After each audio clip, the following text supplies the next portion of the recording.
All righty. Good afternoon, everybody. Welcome to today's virtual plant clinic. Uh, Welcome back to all of those of you who are regular attendees and to anyone who is joining us for the first time. Thank you for joining us. I'm going to stall here for just a moment while we see everybody takes a moment to get logged in, and go ahead and enable the Q&A and the chat. For those of you who are new in this program, we won't be able to see you. So if you have questions during the class, you're going to open up your Q&A menu. You'll type your question into that box, and then when David's ready to take questions, I'll begin relaying those to him. I'm also enabling the chat right now so that if you have any issues, you can contact me by chat. Alrighty, we are recording today's class and it will be available on YouTube about 24 hours following the class. So if you look tomorrow afternoon, it should be available. You're also welcome to contact me if you need to leave early. So that's our housekeeping notes, just very quick. David, I believe you're covering lawn care today. Is that correct? That is correct. Alrighty, sounds good. Well, happy spring, and I will turn it on over. You can get started. All right. Thanks, Sally, and good to see everybody this afternoon. Like we talking about, we're going to discuss spring lawn care today. So with that in mind, I'm going to just talk about weeds and weed management. Then I'll be able to take a little break where we'll take a few questions that you might have come up regarding weeds and how to manage them. And then after I kind of like confirm that we're all still together on that, then I'm going to jump into seeding and fertilizing, and then we'll be able to take some more questions. So I've got a lot of stuff planned. Um, Certainly hope you stick with us for the whole program. And like I said, kind of have your questions ready to go. Before we jump into that, though, sure everybody's pretty much aware of the change in temperatures around us. It's been pretty dramatic. We're having that ridiculously beautiful 70-degree spring-like weather, and then it changed today, really starting yesterday. Where I'm getting to is tonight, depending where you live, we're expecting temperatures that could go down below freezing into the 20s. And so if you have hydrangeas, like the big leaf hydrangea, and this is an example that I brought in right here, out of our greenhouse, you would not find hydrangeas blooming in your garden. Ooh, we all know that. I had to have my daffodils that Linda brought in for us. So they're in a vase, and now I'm wet everywhere. But anyway, back to the hydrangeas in your garden. With the warm weather that we've had in March, they started to leaf out. And so if you look at these macrophylla hydrangeas in your garden, they have buds on them, leaves emerging. And now that we're going down to possibly 28 degrees, if those buds get frozen off, then that means you're no flowers for you this summer. So a lot of times, if that's important to you, if you've got special plants, and if you have time, go out there and put a cover on that. When I say a cover, the very best thing is a frost cloth, which is just a very lightweight synthetic blanket, so it doesn't crush the plant, but it provides enough insulation to keep the freeze off of it. If you don't have that handy, lightweight sheet, if you don't have that handy, sometimes even plastic is an option. It's just plastic doesn't have the insulating value. And then it's important that particularly if you're using plastic, as temperatures warm up the next day, that you remove that. So again, that's kind of a little bit of a frost warning out there for you. And particularly the hydrangeas are the one that I'm most concerned about. But hey, if you happen to have tender plants, like if you put a geranium out on your patio or something, bring that in for tonight. So let's talk about lawns. I got a bunch of stuff to do and not a lot of time, so we're going to jump right into it here. And I really like to begin this discussion with talking to you about what your expectations are in terms of lawn quality. As we go through different options and choices that you have as far as how you want to manage your lawn, all of this is driven by your expectations as far as the type of lawn you want. And that's going to determine how much time, money, effort, resources you put into it. So if this is your goal, and here You can see that's like, uniform, consistent, dark green color, does the striping and everything. That's a venue where they host weddings and such. If you want that level of lawn, then the amount of effort, time, money, effort, resources you put in it is going to be higher than if you're okay with this type of lawn, which is also public garden where they host weddings and events and so forth. The thing difference is if you were to look at the lawn here, of its management program is mowing. That's it, beginning and end. When it's time to mow, they mow. And so you can see it's got a lighter green color to it because it's basically a mix of a lot of different weeds if you looked into it closer. But you know what? It serves the purpose. It serves the function. It still gives an open play area, an open space for entertainment that you can walk and sit on. Totally functional. And that's really up to you. So that's kind of where I start out in there. So as I'm going through these steps and practices, you will decide which one you want to utilize. I think the thing that is absolutely important and is critical to understand in this is that you have to keep the soil covered. We cannot allow soil to erode off of that area because that's where all the pollutants, contaminants, a lot of water pollution, and those kind of issues come with. So lawns do serve that purpose. I wanted to bring to your attention, this was a study, it was done back in, you see, in 2022. Peter Groffman is a urban ecologist. He really is soils guy. He studies soils and he puts it in an urban ecology environment because most of the time when we talk about ecologists, they are in pristine, naturalized areas studying those ecosystems. Dr. Groffman studies urban systems and particularly is in New York. So he was looking at the influence of urban landscapes on soil biology and composition. But he conducted this across like about 6 different cities all across the United States, from the East Coast, the West Coast, the North, the South, the Midwest. He picked 6 different study areas. And a part of what he did was to survey people and their attitudes about the landscape and also study what they're growing in there. And one of the things that you probably inherently know, but he has data to show it, is that we go through a process essentially as agriculture land gets converted into suburban land, that this is where these areas become dominated with the suburban landscape, which is heavily leans towards turf. One of the things that was very interesting is that it didn't matter if you were on the East Coast, the West Coast, North or South.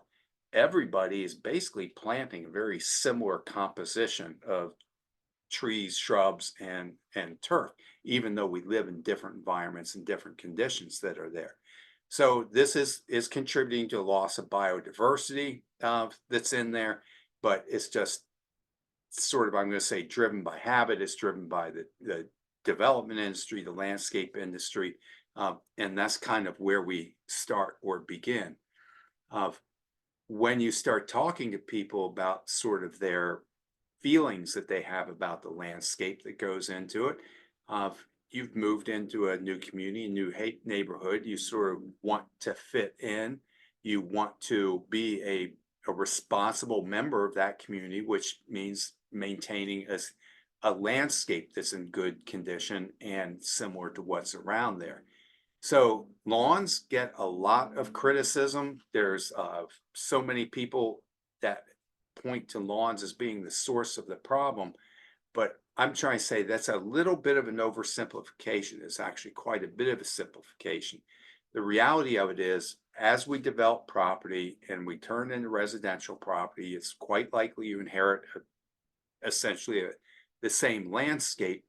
And this really is concentrating in that suburban area. And it's people that can afford the homes and can afford to take care of the lawns that are doing it.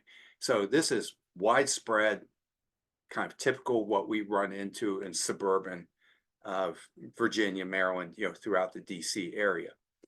So what's I wanted to address on this particularly is because literally I'm going to use the word hatred that's pointed towards lawns is not really made on based on science. If you look at what lawns do contribute to a landscape, is it is probably the most effective biological filtration system. If you look at a lawn, it has a very extensive fibrous root system. It's a perennial evergreen crop there year round, and it doesn't show here, but you'll have a layer of spongy thatch that develops on there. So what lawn does, because of the density, because of the fibrous roots that are there, it slows down the water.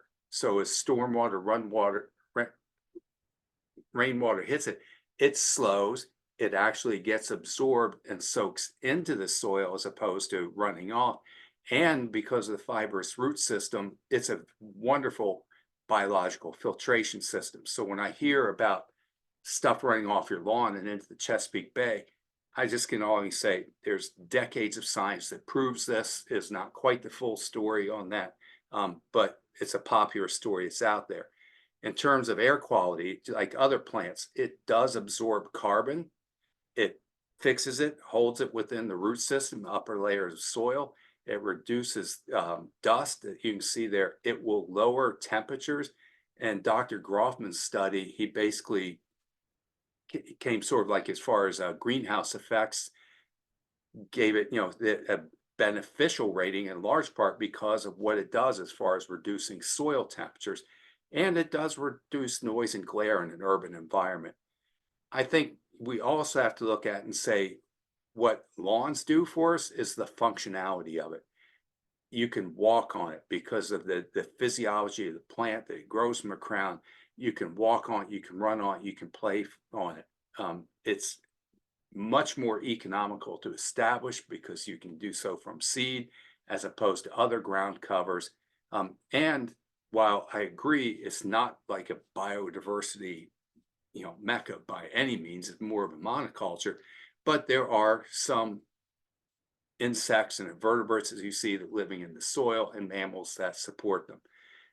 So I just kind of wanted to get that out there first.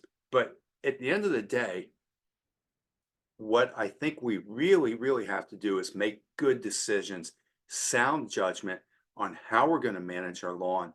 And again, that is 100% driven by you and your choice. One of the things that we do at Merrifield Garden Center is we have developed this year-round lawn care guide.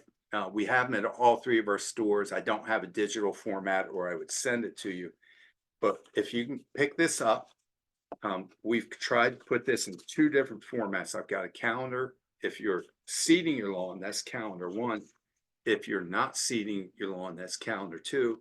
And it's full of other tips. So everything I'm covering today is also in this little brochure. So if you don't feel like you have to keep notes or anything, because everything I have is, like I said, in this little brochure that you can pick up on your next visit to our stores. Now I'm going to get into it. This is my little bit of a quiz. I'm going to hold off. I won't show you the name of these plants till we get to our next slide, but this is probably showing up in your lawn. The number one thing that we have coming into the plant clinic really this month are weeds showing up in your lawn. So this is a member of the mustard family that's in there. If you were able to see it, you'd see the little flowers have 4 petals that's on there. It is actually edible. Not that I'm suggesting you do, because it does kind of have to me, it's certainly not tasty, but hey, each his own again, that's there. But it was kind of introduced to this country by Europeans because they did use it as a culinary herb that's in there at one time. And when it matures, it gets these little bean pods. It looks like a little bean pod on there. And when it matures, it literally explodes. If you go walking through, you'll hear it pop and little seeds go psh, psh, psh. You hear it around you under the phone. So this is nothing new. It's been around, but we see more and more. We see a lot of it this year. I think the mild temperatures that we had this winter, as well as the moist conditions, have really allowed some of these weeds to flourish. So this one, another culinary plant that was brought over by European settlers. Again, as they're coming here, we brought foods that we were familiar with. but these are heavy seed producers and they're so prolific in their seed. Now they become sort of commonplace weeds that are scattered around. Really delightful little plant, pretty flowers. This is in the same family as phlox, as like garden phlox, as the creeping phlox that's in there. It's in the pinks family. If you were to use your imagination a little bit, you can see the similarities that are there. And then this one is a member of the mint family. Hey, if you're like me, you probably have all three of these popping up in your lawn. This again was used for culinary and medicinal purposes at one time. That's how it found its way here. But just like other mints, you can see the square stem, the opposite leaves, the two-lip blooms on that. And what these weeds have in common, they are all what we call winter annuals. They all thrive during the cool, moist conditions that we have throughout the fall, the winter, and the early spring. So if you were to look at this, this was a picture that I took in, I think it was late September, maybe the first part of October. We had little tiny seedlings, and these little tiny seedlings turn into chickweed, bittercress, and dead nettle in spring. So these are all what we call winter annual weeds. That seed germinates basically in the late summer, fall, early winter. It goes through the winter months as a seedling. Today, we are in this stage development where they're flowering. And then when the hot weather comes, as we start moving in more towards June, that's when we move on to the dead spot. So that's kind of its life cycle. So if you were to do nothing, these weeds will be dead by the time we get to June. However, if they are annoying you and you don't want them going to seed and you don't want them in your lawn, you could go out at this time of year and spray them with a broadleaf weed killer, a selective weed killer that kills the weeds without killing your lawn. And there's several different ones to choose from. One that I just brought in for show and tell is called Weed Beater Ultra. We can't see that, but what's important is this is a selective herbicide. It does not kill grass, but it does kill the broadleaf weeds. For these products to work, the weeds have to be actively growing to absorb it. So that means I want to wait till temperatures are, I'm saying, about 50 to 85 degrees. There's no wind blowing, so it doesn't drift off target, and during dry weather. So right now, it might be too cold and breezy to do that. There's rain in the forecast this weekend, but last week would have been perfect. Or if you didn't get to it, maybe next week, after the rains and the wind and the cold kind of moves through there. The sprays are better than granular. And you just talk to us, like I said, there's Weed Be Gone, Weed Free Zone, Trimex Speed. There's like 10 different products out there at least that we can do it. So those are things that will kill weeds that are there. Or you can say, hey, I'll just do nothing, let them die out in themselves. That's up to you. There are also weed preventers that we use. Weed preventers are usually granular products because we're applying them to the soil. This granular product, after it gets some rain or some water, it forms this chemical barrier up along the surface. And the idea is if a weed seed is there, it comes into contact, it hits that chemical barrier and it stops it from being able to grow. So this has to be done before those weeds get started. That's where to my pre-emergent, a preventative treatment.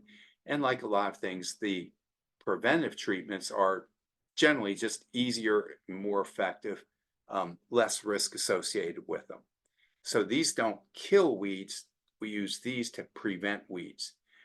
And again, while there's many choices out there, I'm just showing you one of them.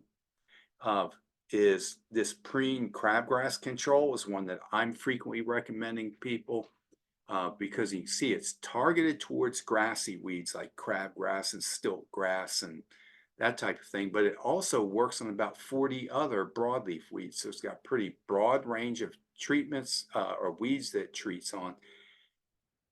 It's really going to give you control for about 3 months, about 90 days in our climate, because oftentimes the amount of rainfall that we get in spring, it doesn't last the full time it's supposed to. The bag is going to tell you it lasts up to 4 months. That's under ideal perfect conditions. That doesn't really hold true in our climate. With the amount of rain that we get, with the length of our growing season, I really recommend you do two products or two applications where you put it down once, wait like 60 to 90 days, and then do a second application if you want to get the full season long treatment. So you could do this now. A lot of people are doing their pre-emergent applications now. And the idea is that we're trying to prevent weeds from showing up this summer. So things like crabgrass and stiltgrass, they are not growing now. They're not actually growing today. Those seeds start to germinate when our soil temperatures get to about, 55, 60 degrees, which incidentally, I just checked before coming on air. We here at my zip code, Fair Oak store, we're at temperatures of 55 degrees today, soil temperatures of 55. So this is a good time to put down your weed preventer. And then, like I said, we're going to give it 60 to 90 days and then do a second application. Otherwise, it carries us up to about July. Then it kind of degrades and all these weeds start creeping in as we go into that sort of July, August, September time period. So if I put this product down and I'm saying, okay, I can't put any seed, I can't seed my lawn because the same thing that stops the crabgrass also stops turf grass from growing. If you're in a situation where you want to both seed your lawn and you want to do a weed preventer, this is a specialty product, this Scott's Turf Builder.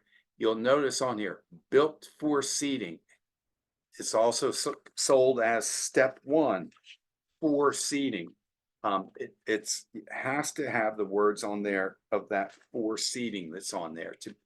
What's unique here is this product is a combination of a starter fertilizer and it has a weed preventer that we can use at the same time as seeding. So it does allow us to do all of that at the same time. I'm going to stop sharing right here. See if we have any questions pertaining to what I've covered so far regarding the weeds, and then we'll do a few questions and move on to more of the seeding and fertilizing. Definitely. All right. I'm going to start quickly with a question from your notice about the weather. If people have peonies, do they need to cover those tonight? They might get a little damage, a little bit of browning on it, but not enough to do any real harm to it. No. Okay. It's All right. cosmetic. That came up and I was like, I'm going to go ahead and ask that before I forget. Okay. With all the chemicals used to treat weeds and chemical fertilizers, what is the impact on well water? Can these chemicals be absorbed down to like 100 feet? The short answer is no. When there is contamination of well water, it has each and every time it's occurred either because somebody was doing their mixing and filling and stuff right at the site of the well, which is a direct pipe down into groundwater. So you do have to use caution. There are some geology, what they call it in here, karst geology, that's limestone based, and it's essentially a series, I'm going to say, like caverns and stuff and openings. So only in very rare circumstances, which are going to be either just trying to think of a nice word, I'm going to say stupidity, but there's probably a nicer way to say that, carelessness, let me say it that way, or you've got like some real exceptional kind of geology and very high water tables. Okay. All right, let's see. All right, I'm gonna go with the general questions. We have 2 on specific weed. Okay, we're getting a lot about specific weeds, so I'm gonna start with the one that's a little more general, and then if we have time, we'll keep going to the specific ones.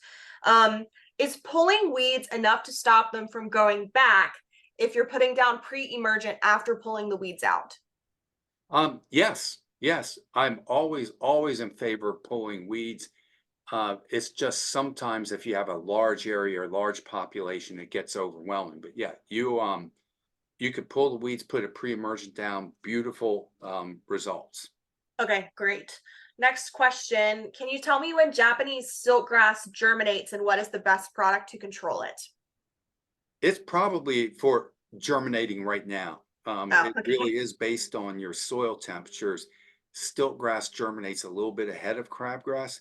The nice thing is that crabgrass preparing the same thing that controls crabgrass will control stiltgrass. You just need to get to it as soon as you can. Okay. All right, moving on. We have another question come in that's about a product. Can you buy pre-emergence without fertilizer?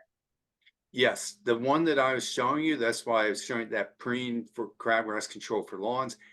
That particular product is just a pre-emergent. Now, you can buy it in any combination. You can buy weed preventer with a weed killer. You can buy weed preventer with a fertilizer. You can buy weed preventer with a fertilizer and a weed killer. So we Everything. have all these things in stock, but that's what happens. We try to find out what your goals are, what you're trying to do, and then we might recommend a different product based on that.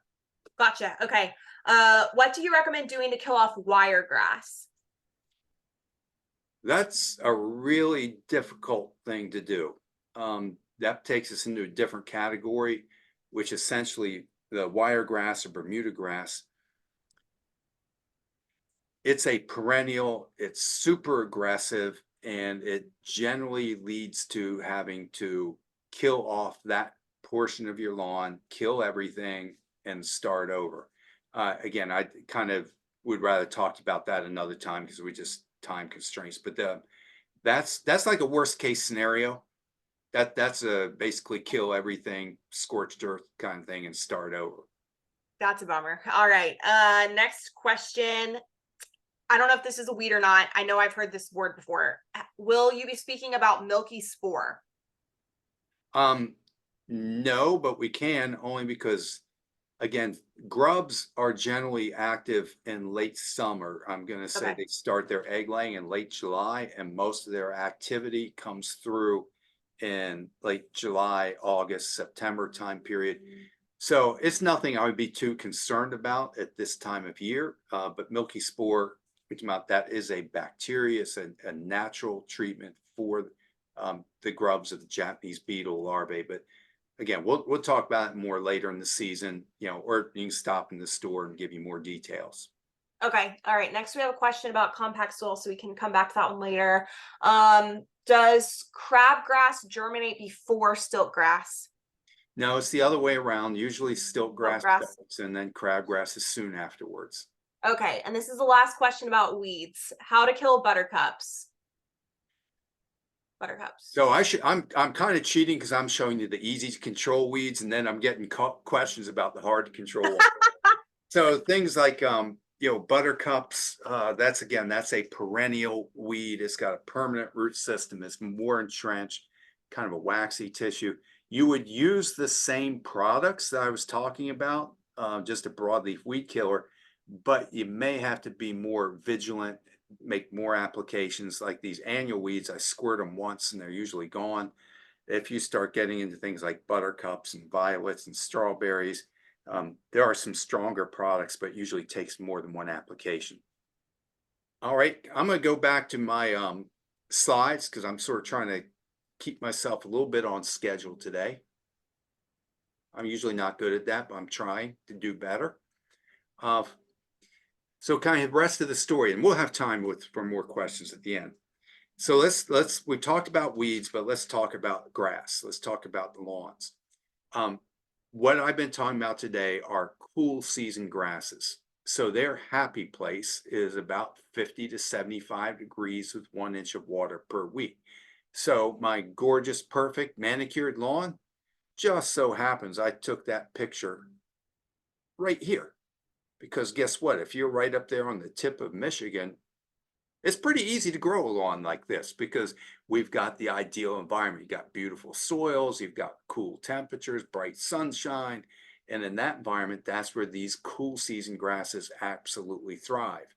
For us, we are down here, right, where I call this transition zone. And so we can have really beautiful, cool 50 to 75 moist weather, and our grass can be lush and green like was happening now because it's been temperatures and like that. But what happens to us is as we move into the summertime and it starts becoming 85, 90, 95 degrees. Now I'm growing a cool season grass in the heat of summer. Um, and that's when they get really stressed. So we're in a particularly challenging area because most of us are trying to grow cool season grasses in an area that goes from one extreme to the other. Just a side note, but since the question came in about Bermuda grass is a warm season grass, right? It grows down here in these coastal areas, and when it's 85, 95, 105 degrees, it's happy as can be. So those grasses can flourish in the heat of summer, but then they go dormant in the winter. So these grasses are on different life cycles, different environments, and where we live in our crazy weather that we get, you can go warm season, you can grow cool season, but either way, you're challenged. It's just a challenge and it's a little bit difficult to grow. Uh, but if you are trying to grow, what most of us are growing are, like I said, cool season grasses. They love that 50, 75 degrees. So we want to take advantage of our spring season to get grass going, get it established as well as we can. So I like to just take a rake, kind of clean up any surface debris that's there, any sticks that are on the ground, sprinkle some grass seed down, cover it with a little bit of compost, and here's little baby grass coming up. I'm showing this because some people have this more is better idea. This is about the density that you want. If you just figure I'm just going to have a really dense lawn and you put down too much seed, which many of us do, it germinates, it grows in. As that grass is trying to expand, it just can't. There's no elbow room, it can't grow, and it gets so dense, they're competing against each other. They're not getting sufficient air circulation, sufficient sunlight, they don't have room to grow, and it all dies. So we put seeding guidelines or recommendations on the grass. Just follow the instructions, but this gives us an idea. That's pretty good. That's about the density that I would like to see coming up. Again, I keep talking about soil temperatures, so it's going to germinate tall fescue at about 60, 65 degrees. I just told you that crabgrass starts to germinate at about 55 degrees, and the microstegium a little bit before that. Right now, here in this area, I checked on this website. You might want to jot that down. You can go to this website. They have a soil temperature map. You put your zip code in, tell you what your temperature is. I've been using this resource for several years, and it's surprisingly accurate. So if I was to go out and put my tall fescue seed down, understand it's not going to just jump out of the ground. It's going to have to wait till that soil temperature warms up a little bit, and then it starts to sprout. What most of us are going to grow is a tall fescue Kentucky bluegrass blend. Tall fescue in our tough play is 95% tall fescue, about 4 or 5% bluegrass. We blend them together so that the bluegrass spreads. It kind of knits and holds it together for better density, but it's the tall fescue that brings us the deep rooting, the heat and drought tolerance. It will grow in full sun to part shade. And because we have such extreme weather conditions and different environments here, this really is the most adaptable, easiest managed type of lawn for most of us in this area. And that's what I'm going to say 75, 80% of us are going to be growing a blend that's like this. The other thing that we do when I say custom formulated for Northern Virginia, Maryland, and DC, we are looking at the university, the results, Virginia Tech and University of Maryland tests and trials these. And after they have gone through thorough evaluation there, they go on to a recommended list for our region. So again, what we're doing is we're working with a seed producer in Oregon, and we're having them mix the grass seed to our specifications for our conditions and selecting varieties that were locally tested here for our conditions.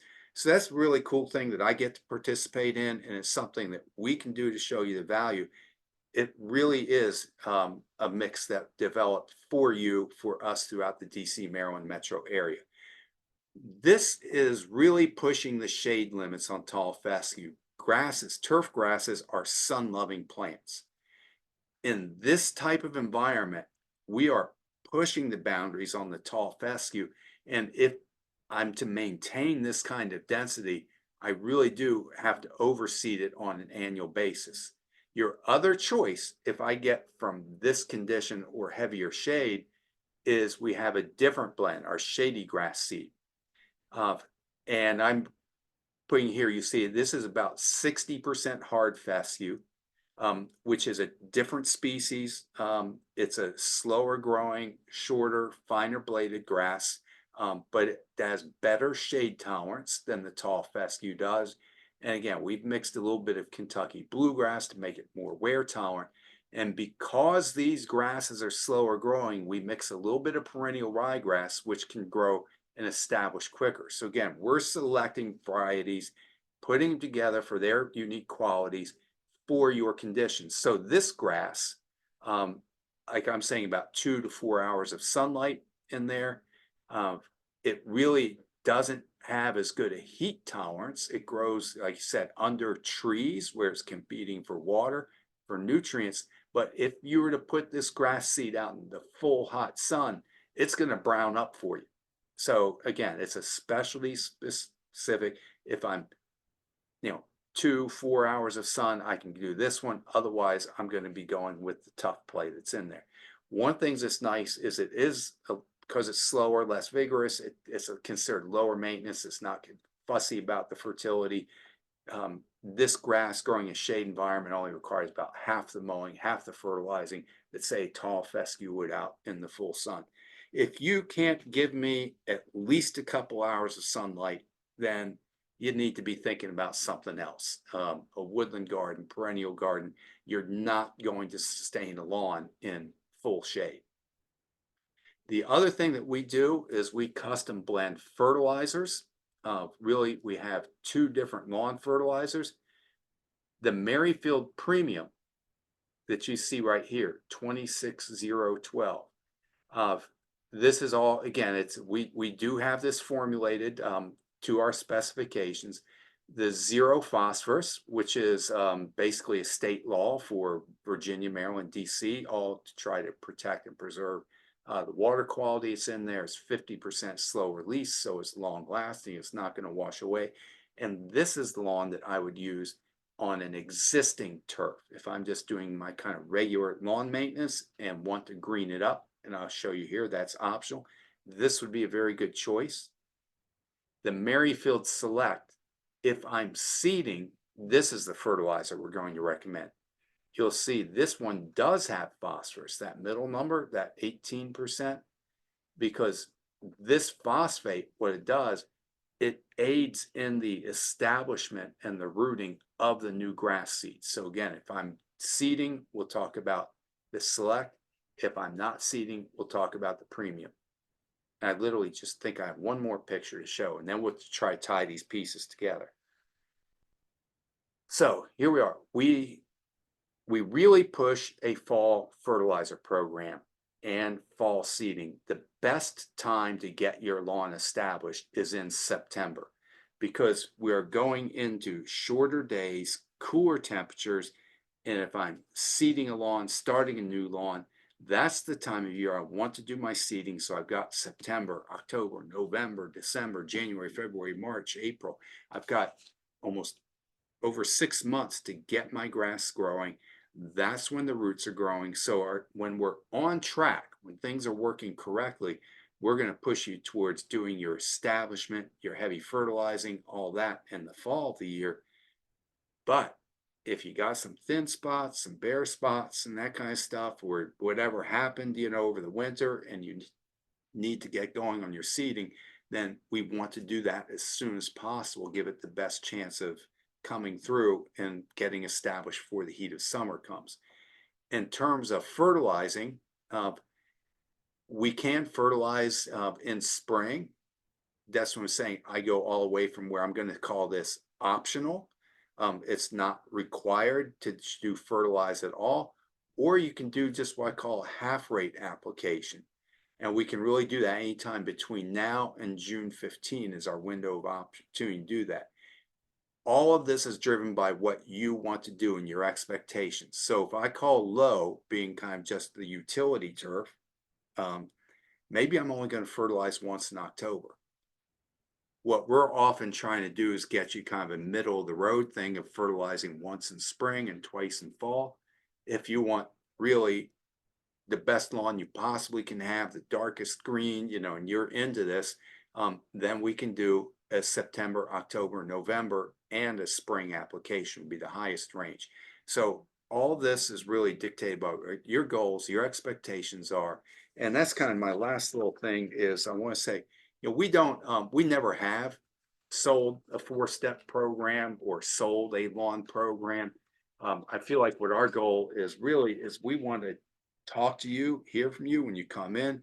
We're going to ask some questions about your lawn, try to assess what the existing conditions are, and then talk to you a little bit about what your goals are. And I don't get hung up on a particular product because our recommendations are going to change based on what your goals and your conditions are. Now, I still have a few minutes. Let's take some questions. All right, here's our first question, David. We have large patches where we haven't been able to grow grass. The soil is obviously compacted. Have tried sod, which didn't take. What would you suggest we do to get grass growing there? Well, I think you're exactly spot on that this is a soil problem. Um, our clay soil gets compacted down, it's dense, it's hard, makes it difficult for air and water and roots to penetrate. It's kind of like trying to grow grass, on a brick or concrete sidewalk sometimes. So it's no easy way around this. You need to break up that soil, incorporate some compost in that. I'm saying rototilling, but if it's a small area, just digging it in by hand. Uh, we didn't talk about here. Sometimes we can use a core aerator to loosen that soil up, but we're gonna have to find a way to physically break that soil up, alleviate the compaction, and mix compost in there so we get better soil structure. And there's no real easy way to do that. It's labor, but that's okay. I say work is good. You get some exercise, you work, you put yourself into it, and you feel good when the job is done. Yes. All right, next question. Is it too late to dethatch? Uh, no, I'm gonna say the best time to dethatch again is in the fall of the year but you could, if you didn't get to that, then your second best time is right now. We want to do that while the temperatures are cool, when we're in that sort of 50 to 75 degrees temperature range. What I don't want to do is I really don't want to be thatching in the summertime when it's already in stress condition.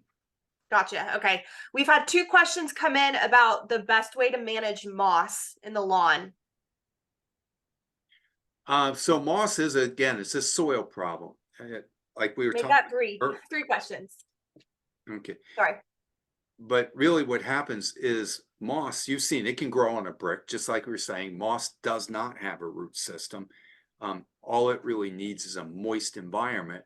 So a lot of times, just like if you have a brick patio, if it's damp and shady, the shade's keeping it damp, moss can grow there. Grass cannot. So we really have to work on improving the soil. It's not an easy thing to do because we have to try to enhance the drainage, get oftentimes more light in there so the area dries up. That's back to, I'm saying, the soil preparation part of it. If that's not practical, if you don't have sunlight, moss could be a beautiful ground cover. And so I'm all about embracing moss, but if you want to get rid of it, we have moss killer, does a good job, but if you don't improve the soil, it's just going to come back. Okay. All right, guys, we have time for a couple more questions. So I'm sorry, I don't think we're going to get to everything today, but if we don't get to your question, you can always follow up with us. All right, next question. Does grass seed stay usable for more than a year? Yes, it does. By law, we can only keep grass seed for 12 months. So again, this is all regulated by the state. And on this back sticker, it will tell you exactly when this grass seed was tested, its expiration date on there. But I always say it's not like a jug of milk, where you go in one day you have a jug of milk, the next day it's yuck. what happens is this gets tested to minimum 85% germination rate. If I keep it 2 years, maybe that drops to like 75%. If I keep it 3 years, maybe it drops to 65%. I really don't keep grass seed more than 3 years, but it's never like a drop dead date. It does deteriorate over time, but it's got good shelf life. Usually 2, even 3-year-old grass seed's still usable in my mind. Gotcha. Okay. Do you ever use Milorganite, and when do you use it? Oh yeah, yeah. Milorganite's our #1 selling organic fertilizer. It's a great product. It's been around for like 100 years. It's a byproduct from the processing of municipal waste up in Milwaukee. So yeah, obviously I'm promoting the Merrifield products on the line, but Milorganite is a very good fertilizer. It's a great option. And it's an organic fertilizer, whereas the ones that we make are sort of a conventional fertilizer. You Gotcha. could use that. It's great for that spring application, and it's also good on the fall applications. Okay. Let's see. In the minority here, I have warm season grass. Any quick advice regarding the differences in lawn care treatments? Yeah, so Thanks. you're going to do everything that same products, same thing, but on a completely different schedule. So on cool season grasses, we're promoting fall fertilizing and fall establishment. On a warm season grass, we're going to do a spring summer fertilizer establishment thing.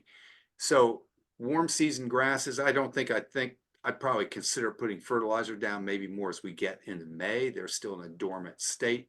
But you could put like the Merrifield Premium down there, say in May.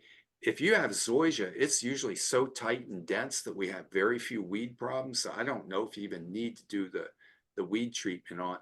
And zoysia, we fertilize it once or twice a year. It's just across the board, lower maintenance, lower input type of grass. And your schedule doesn't start till we get more towards 70 degrees, which I think of as towards May. Okay. All right. We have two more questions, so we can go ahead and get those two. What's the best brand of compost to work into the soil for grass? I'm going to give you two choices. Um, the McGill's compost is a very good one. What McGill's is doing is they're taking yard waste, food waste, and the biosolids, human waste, mixing it together and composting it down. The biosolids enrich it with higher nutrient value than other compost products, and lawns really respond to that. So I like the McGill's product. However, some people are uncomfortable working with it because it has the biosolids and it has an odor to it. If that's going to be an issue for you, then my second choice is going to be just composted leaves and grass clippings. And again, all these things you can buy it by the bag or in bulk. So I'm talking about a product like Leaf Grow, which is just composted yard waste. It doesn't have the same nutrient enrichment in it. It's a great product. It's adding organic matter. It's easy to work with. Doesn't have the odor, but it also doesn't have as much nutrient content. So one of Okay. those two will work for you. Okay. Last question. Is Scott Step 1 crabgrass preventer plus lawn food safe for a mature dogwood tree? So is it Yes. safe? Okay. Yeah, that's some newer chemistry that's in there, and they sort of have an exclusive licensing on it. But there's no reason that should cause any damage. It is a lawn product, so I'm not telling you to put it in your garden bed or flower beds, but if you're doing it under trees, that should not cause any problems whatsoever. Okay. All right. That's great. That's our last question. So that's all from me. Thanks, everybody, for those questions. David, do you have anything you want to conclude with before we wrap up? No, just come in and see us. We're at a ridiculously early spring, as everybody knows. Everything's starting here 2 weeks, 4 weeks even ahead of time. So don't wait around. Like I said, if you need to get into the weed control, the seeding, or even just want to plant flowers and stuff, let's go for it. All righty. Thank you so much, David. Everybody, thank you so much for joining. Remember, the recording will be available in about 24 hours, and have a great afternoon. Bye, David. Bye-bye.